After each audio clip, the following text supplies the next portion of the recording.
துவாபார யுகத்துல மதுரா நகருக்கு பக்கத்துல மாதவன் என்ற ஒரு இளைஞன் வாழ்ந்து வந்தான். அவனுக்கு மல்யுத்தம்னா அவனுக்கு அலாதி பிரியம். அந்த மண்ணுல இறங்குனா அவனோட வேகம் மின்னல் மாதிரி இருக்கும். எப்படியாவது பாரத தேசத்தின் ஆகச்சிறந்த மகா மல்யுத்த வீரனாக வரணுன்றதான் அவனோட ஒற்றை பலா கனவு. அதுக்காக இரவு பகலா களிமண்ணான வச்சு பிராக்டிஸ் பண்ணுவான். ஆனா விதி அவனுக்கு ஒரு பெரிய சோதனை வச்சது. ஒரு நாள் காட்டு வழியா போயிட்டு இருக்கும்போது எதிர்பாராத விதமா ஒரு பெரிய பாறை உருண்டு வந்து அவனோட வலது கை மேல விழுந்து நசுங்கிடுச்சு. வைத்தியர்கள் எவ்வளவோ முயன்றும் அவனோட வலது கையை முழங்கைக்கு கீழே முழுமையாக எடுக்க வேண்டியதாயிடுச்சு. மல்யுத்தத்துல எதிராளியை பிடிச்சு தூக்கி லாக் பண்ண 2 கைகளும் ரொம்ப முக்கியம். அதுல வலது கையே போன உடனே மாதவன் அப்படியே உடைஞ்சு போயிட்டான். எதிராளியை தொட்டு கூட பார்க்க முடியாத இந்த ஊனமான உடம்ப வச்சுக்கிட்டு நான் ஏன் உயிர் வாழணும்னு மகாவீரன் ஆக வேண்டிய நான் இப்படி ஒரு கையே இல்லாத பிச்சைக்கார மாதிரி ஆயிட்டேன்னு தினமும் நரக வேதனையை அனுபவிச்சான். தன் உயிரையும் மாய்த்து கொள்ள துணிந்தான். மாதவன் தற்கொலை செய்ய துணிந்த அந்த நரக வேதனையான நேரத்துல தான் துவாரகை நாதன் அந்த ஜெகநாத கிருஷ்ண பரந்தாமா அங்கே வரார். மாதவனோட தலையில கை வச்சு, மாதவா சோர்ந்து போறாகாத, துவாரைக்கு வா, உனக்கு நான் மல்யுத்தம் கற்று தருகிறேன்னு சொல்றான். மாதவன் ஆச்சரியமும் அழுகுமா கேட்குறான். பரந்தாமா, உலகமே என்ன ஊனமுற்றவனு ஒதுக்கிடுச்சு. எதிராளியோட கைகளை பூட்டி தூக்கி எரிய வேண்டிய வலது கையே எனக்கு இல்லை. நீங்க எப்படி எனக்கு மல்யுத்தம் கத்து கொடுப்பீங்கன்னு கேட்குறான். கண்ணன் புன்னகைச்சுக்கிட்டே சொல்றார், நாளை முதல் என் மல்யுத்த பள்ளிக்கு வா, உனக்கான வித்தை அங்க காத்திருக்கிறது. அடுத்த நாள்ல இருந்தே பயிற்சி தொடங்குது. கண்ணன் அவனுக்கு ஒரு விசித்திரமான மல்யுத்த பூட்டை சொல்லி கொடுக்கிறார். எதிராளியை தன்னை தூக்கி எறிய நெருங்கி வரும்போது தன் ஒற்றை இடது கையால் அவனுடைய இடுப்பை வளைத்து பிடித்து தன் முள் உடல் எடையும் அவனுக்குள் முட்டு கொடுத்து கால்களால் அவனது காலை பின்னி தரைக்கு கொண்டு வரும் ஒரு குறிப்பிட்ட தற்காப்பு மற்றும் திருப்பி அடிக்கும் முறையை மட்டும் சொல்லி கொடுக்கிறார். இதை மட்டும் தினமும் பயிற்சி செய்யன்னு சொல்றார் கண்ணன். மாதவனும் கண்ணன் மேல் உள்ள பக்தியால் இரவு பகலாக அந்த களிமண் தரையில் இந்த ஒரே ஒரு மல்யுத்த வித்தையை மட்டும் லட்சக்கணக்கான தடவை பிராக்டிஸ் பண்றான். 1 வருடம் ஓடி போயிடுச்சு. மாதவன் கேட்குறான், கண்ணா, மல்யுத்தத்துல எத்தனையோ 100 பூட்டுகள், எத்தனையோ தந்திரங்கள் இருக்கு.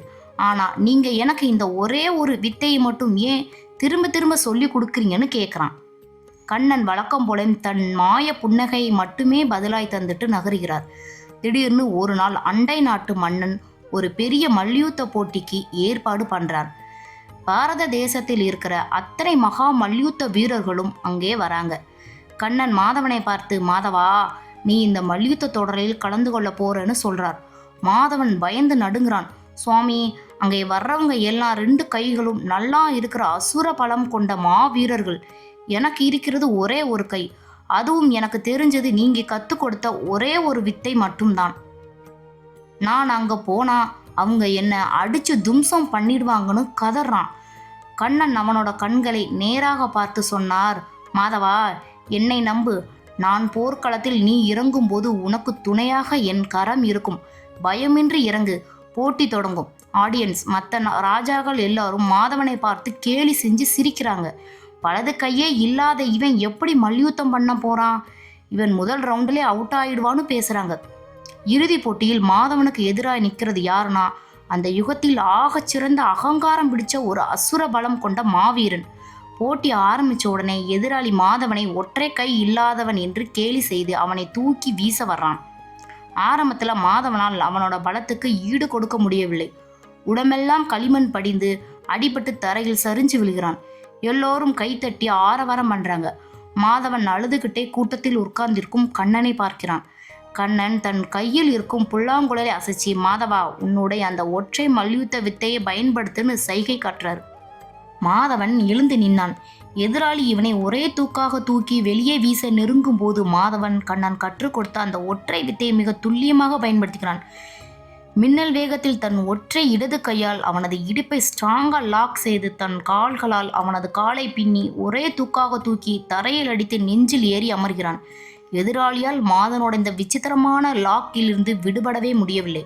அவனோட அத்தனை அசுர பலமும் தோத்து போகுது.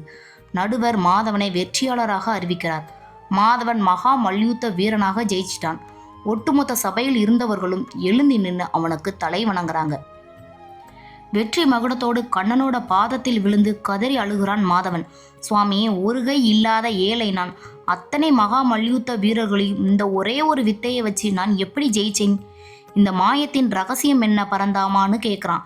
கண்ணன் அவனை கனிவோடு தூக்கி நிறுத்தி சொன்னார், மாதவா, உனக்கு நான் கற்றுக் கொடுத்த இந்த உலகத்திலே தடுத்து நிறுத்தவே முடியாத ஒரு உன்னதமான மல்யுத்த முறை. அந்த வித்தையோட ரகசியம் என்ன தெரியுமா? ஒரு மல்யுத்த வீரன் இந்த பூட்டில் இருந்து தன்னை தற்காத்துக்குனாலோ அல்லது இந்த தாக்குதலை உடைக்கணும்னாலோ அவன் உன்னுடைய வலது கையை பிடித்து திருகி லாக் செய்ய வேண்டும். அதுதான் இந்த வித்தைக்கான ஒரே மாற்று வழி. ஆனால் உனக்கோ விபத்தினால் வலது கையை இல்லாமல் போய்விட்டது. நீ எதை உன்னுடைய மிகப்பெரிய ஊனம்னு நினைச்சு அழுது சாபமா நினைச்சியோ, உனக்கு வலது கை இல்லாத அந்த நிலைதான் உன்னுடைய எதிராளியால் கற்பனை கூட செய்ய முடியாத, உடைக்கவோ முடியாத ஒரு மாபெரும் பலமாக நான் மாற்றினேன். இல்லாத ஒரு கையை உன்னுடைய எதிராளி எப்படி பிடித்து லாக் செய்ய முடியும்? அப்பத்தான் மாதவனுக்கு கண்ணனின் அந்த பேரன்பும் விஸ்வரூப ஞானமும் புரிஞ்சது. பார்த்தீங்களா நேயர்களே, இந்த இதிகாச கதையில் வர மாதவன் மாதிரி நாமளும் பல நேரங்கள் நமக்கு ஏதோ ஒரு குறை இருக்குன்னு கடவுளை குத்தம் சொல்கிறோம். ஆனால் நமக்கு ஒரு கதவை மூடுற இறைவன் இன்னொரு பக்கத்தில் நமக்கே தெரியாமல் ஒரு பிரம்மாண்டமான கதவை திறந்து வைத்திருப்பார். உங்ககிட்ட என்ன இல்லைன்னு அதை நினைச்சு அழாதீங்க.